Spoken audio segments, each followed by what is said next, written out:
हमने गुलामी के कालखंड में जो खोया, आज भारत उसे रिनोवेट कर रहा है। अपने गौरव की, अपने वैभव की पुनर्स्थापना हो रही है।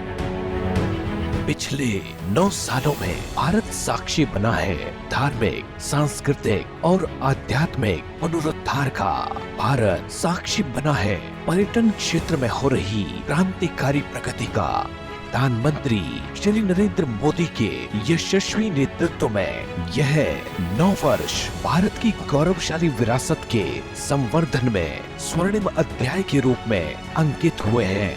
धर्म और अध्यात्म के केंद्र बिंदु भारत में कई महत्वपूर्ण धार्मिक स्थानों की पुनर्स्थापना हुई। विभिन्न धार्मिक सर्किट और कॉरिडोर के निर्माण से भारत का पुरातन वैभव पुनर्स्थापित हुआ। वहीं धार्मिक पर्यटन में भी भारी वृद्धि हुई, जिससे रोजगार सृजन हुआ और देश की अर्थव्यवस्था को मजबूती मिली। आज राम भक्तों का भव्य श्री राम मंदिर के निर्माण का स्वप्न पूरा हो रहा है।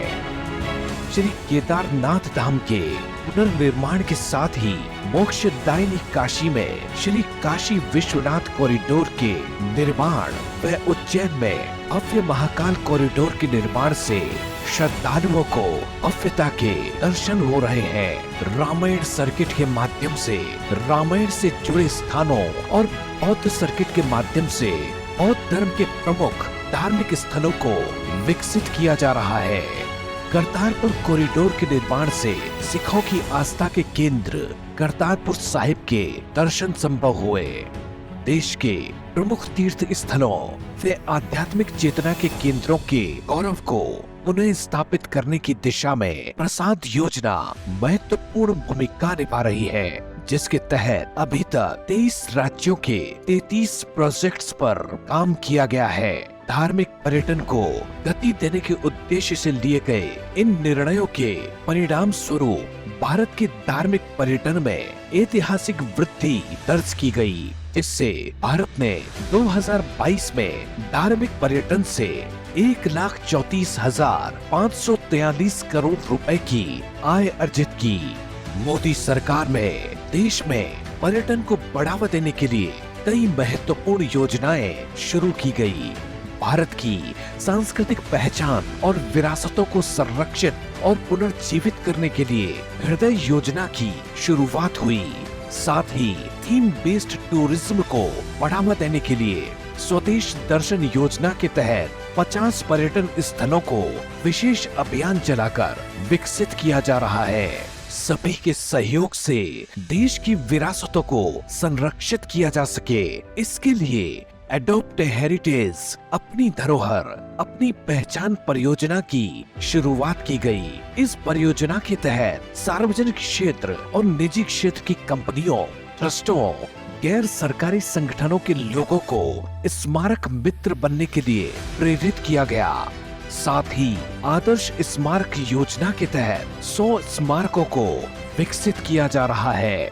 4 धाम यात्रा हो, 12 ज्योतिर्लिंग की यात्रा हो, 51 शक्तिपीठ की यात्रा हो, ऐसी कितनी ही यात्राएं हमारे आस्था के स्थलों को जोड़ती थी। यात्राओं की इस पुरातन परंपरा के बावजूद दुर्भाग्य ये रहा कि इन स्थानों पर समय के अनुकूल सुविधाएं बढ़ाने पर ध्यान नहीं दिया गया। इन स्थानों की राजनीतिक उपेक्षा ने देश का बहुत नुकसान किया। अब आज का भारत इस स्थिति को बदल रहा है। पर्यटन के क्षेत्रों में बेहतर कनेक्टिविटी का विकास हो, इसके लिए हवाई सेवाओं के विस्तार के साथ ही स्पेशल ट्रेनें, वंदे भारत ट्रेनों और रोपवे परियोजनाओं की शुरुआत की गई। पूरे विश्व का ध्यान भारत की ओर आकर्षित हुआ जब भारत में विश्व के सबसे लंबे रिवर क्रूज MV गंगा विलास की यात्रा की शुरुआत हुई। मोदी सरकार में क्रूज टूरिज्म के क्षेत्र में भी भारत ने नए कीर्तिमान स्थापित किए हैं। साथ ही भारत में हेल्थ एंड वेलनेस और रूरल टूरिज्म को बढ़ावा दिया जा रहा है। मोदी सरकार में हुए पर्यटन के क्षेत्र के इस कायाकल्प से घरेलू ही नहीं बल्कि विदेशी पर्यटकों की संख्या में भारी वृद्धि दर्ज की गई। 2014 से पहले जहां विदेशी यात्रियों की संख्या 69 लाख थी, वहीं ये संख्या 2019 में बढ़कर 1.56 करोड़ हो गई। आज प्रधानमंत्री नरेंद्र मोदी जी के दूरदर्शी नेतृत्व में नए भारत का पर्यटन क्षेत्र विकास के नए आयाम स्थापित कर रहा है।